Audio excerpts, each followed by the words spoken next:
So have you ever asked yourself, why doesn't everybody just do match betting? It's really, really simple to do. It's a great way of making money online, and you can squeeze out some pretty good profits each month, and it's just it's a really good side hustle to make money online. But as I've come to realise, as I've been match betting for quite a while, you tell people about it and they don't quite understand, maybe they don't want to understand, or they just don't understand in general. But basically this video is going to cover exactly why, or at least in my opinion, why everybody doesn't do match betting. So yeah, why doesn't everybody just do match betting? This is a really good question. And I remember when I first discovered match betting, towards back end of 2019, I first discovered match betting, and I was reading up on this and I was like, surely this has got to be some sort of scam, or it's not going to work, or something will go wrong with it. But the more I read up on it and the more videos I watched from different YouTube channels and stuff like that, the more I realised that there might actually be something in it. There might actually be a way of making profits from bookmakers. Now, I was fully aware of the elephant in the room, of course, the fact that bookmakers close down winning players, that they gub people who win more money than they lose. Ultimately, it is sort of doomed to fail. You will make money from it, but eventually, all the bookmakers will just close you down and you'll have no more opportunities to make money from match betting. But bearing that in mind, I still thought there was this opportunity before they gubbed me to squeeze out some pretty decent profits. So I read all about it, watched loads of videos on it, and then I spoke to my dad about it, and I remember this pretty vividly. I said, Dad, I think I've found this way of beating the bookmakers and making money online from beating bookmakers. And at the time, he kind of laughed at me and sort of shrugged it off, and he said, there's no way of beating bookmakers, the house always wins, all those kind of things that you always hear. And I wasn't ignorant to that, but I kind of sort of still felt there was something in this, there's something in making money with match betting. So what I did is I actually went for it. Signed up with a load of different bookmakers and started making profit straight away, and I found out pretty quickly that I was right and it was profitable and it did work. Most importantly, it wasn't actually a scam. So as time went on, a couple of weeks went by, I went through all the welcome offers and I locked in about £1,000 pretty safely and pretty comfortably. It wasn't really much to it, and it was pretty basic common sense to me, to be honest with you. It was very intuitive, backing with a bookmaker, laying with a betting exchange, unlocking a free bet, repeating the process, but this time using a different calculation and using the free bet to hedge out a guaranteed profit. So this sort of got me thinking, well, why doesn't everybody do match betting? Why doesn't everybody just do what I'm doing now? Because it is really, really easy. And the more I did it, the more this question kept coming to the front of my mind. And I've been doing match betting for probably, about a year and a half now, maybe going on to 2 years. And it always kind of comes back to me every now and again. Why doesn't everybody just do this? So as I thought about this more, I kind of categorised people into two different groups. Now, obviously, there's more groups than this, and it's not as lineal as this, but I kind of categorised the two different people what will see match betting. The first group of people will be obviously the non-gambling group of people, the people who don't like gambling, or they've never gambled before, they've never used a bookmaker, or maybe they've placed the odd bet here and there, but they're not into gambling. And the second group of people will be recreational punters, recreational gamblers, who like the odd bet here and there, maybe every weekend they bet on the football and the horse racing. So for the first group of people, the people who aren't interested in gambling, the first thing I kind of think they'll think when they load up OddsMonkey or Profit Accumulator or whatever match betting service they want to go with, they'll probably sort of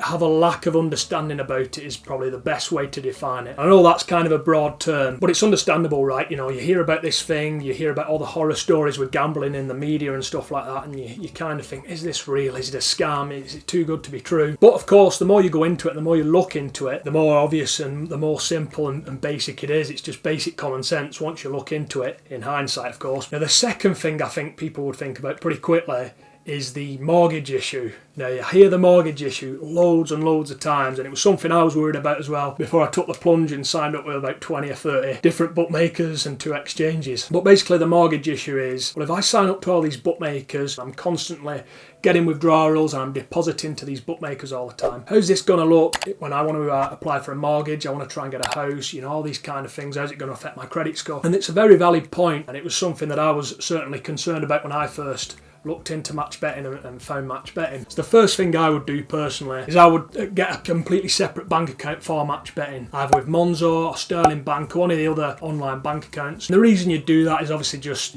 common sense, to keep your money separate from your real money. So if you were with like Barclays or something like that, and then you had your match betting money separate from your real money, it would probably help distinguish between the two. The second thing I would do if you were thinking about applying for a mortgage and stuff like that, I'll make sure that match betting wasn't a sole income. So I'd make sure that you actually had a real job that you were doing, that you were paying tax on. I wouldn't, make all my money specific and exclusively with match betting, because obviously then it probably would ring in some alarm bells if you went to apply for a mortgage and then they said, well, all your money comes from bookmakers, you're paying no tax because gambling isn't taxable. I think that would be probably a little bit of a problem. And the third thing, if you are worried about the mortgage issue, would maybe just be to track everything. Track all your profits, track all your losses with a spreadsheet, either on Excel or Google Sheets or something like that. And then the final thing with somebody who's just hearing about match betting and they've never heard about bookmakers or they've never heard about placing bets and they never use bookmakers, the final thing they'd probably be concerned about is how they will continue to make profits. Now, this is a concern again I thought about when I started this. Obviously, there's a lot of profits from the welcome offers,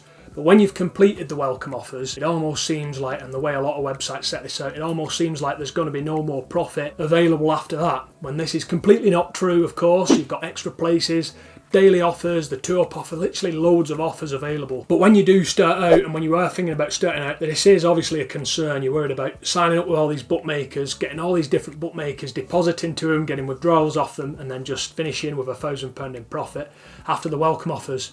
Obviously, in reality, it isn't the case, and you can squeeze out so much profit from every single bookmaker account that you've got. But of course, that is a concern, or I believe it will be a concern for people who are just starting match betting. Now, moving on to the second category of people, these people would be the recreational punters, the recreational gamblers. They like a bet every weekend on the horses and the football, and they've just heard about match betting. So the first thing they're going to think, just like the first group of people would think, would probably be a lack of understanding again. They wouldn't really understand maybe how it works. What's a betting exchange? How do lay bets work? How can you balance out your bets? Maybe it wouldn't all sound completely right, because most recreational gamblers, of course, are only used to placing back bets with bookmakers, and then when you introduce a betting exchange, and if you've not heard of a betting exchange and then you introduce lay bets, it can all get a little bit convoluted really quickly. So I reckon again the same sort of thing would apply. The lack of understanding, is it a scam, is it legit? Just not really fully grasping the concept, because it is a little bit of a confusing concept, match betting, at least at the beginning. And the second thing I think with a recreational gambler, to be honest, I would say probably ego plays a big part in that. So can you imagine if I was to go to a recreational gambler, a horse racing bettor who knows horse racing really well, he knows lots of different trainers, lots of different jockeys, horses that are stepping up in trip, he knows everything about horse racing, and then I go over to this guy and I say, well, I can make money from this sport, from horse racing, and I don't really know anything about it, or at least I didn't know anything about it when I first started match betting. I know quite a little bit more about it now than what I used to. But at the time, if I was to just go over to someone and say, I know nothing about this, but I can still make guaranteed profit from it. So how do you think the recreational gambler would feel when you said that to him? Do you think he would take that well and sort of say, yeah, I agree with that? Or do you think he would sort of think, well, I know loads about horse racing, I know all the different horses, all the turfs they run the best on, which horses are up in trip, which horse is suited to different race courses, all this kind of stuff. The ego side of them would probably not accept that and not be able to acknowledge that is actually a thing. Maybe I'm wrong, like I said, but it does stand to reason, and it would sort of upset people if you sort of said that to them and then they know loads about the sport and they're maybe not profitable from it. And then finally, the final thing from the recreational gambling side of thing would just be that it's not as fun. Now, in my opinion, betting and gambling and placing bets or trading or arbitrage, match betting, whatever you're doing, that's a financial decision, and I wouldn't make a financial decision unless I'm fully invested in what I'm doing. I have a fully solid plan of what I was doing. Now, most people, most recreational gamblers, that's not the way they see gambling. They see it more of a form of entertainment. They place a bet on a Saturday afternoon. If it wins, great, they get a big win. If it doesn't, it was just a bit of fun, which is fine. That's just part of the UK culture. But a lot of people, like I said, will just sort of see that as not true, and gambling is just fun. It's all about having fun on the weekend and landing a big win and stuff like that. So most people probably see match betting as not as fun as people like me and other people who's made a lot of money online from match betting. So what do you guys think? Do you agree with what I'm saying? Do you not agree? Do you have slightly different opinions? I'd love to know what your thoughts on it. Please leave them down below in the comments section of this video. And if you do want to try match betting and you've just stumbled onto this video, you've learned about match betting in the past and you're in a similar sort of situation I was back in the day, you can try it for free. I've got a free trial link down below in the description of this video. It links you over to OddsMonkey, where you can lock in your first 65 quid it is, I think, by completing your first few offers. It's really simple. It's very arbitrary, step-by-step stuff, and they'll walk you through it really, really simply. So if you do want to check it out, hit the link in the description. And yeah, guys, that pretty much wraps up the video. If you want to see more content from me, hit one of the two videos on screen right now. Cheers for watching, guys. I'll see you soon.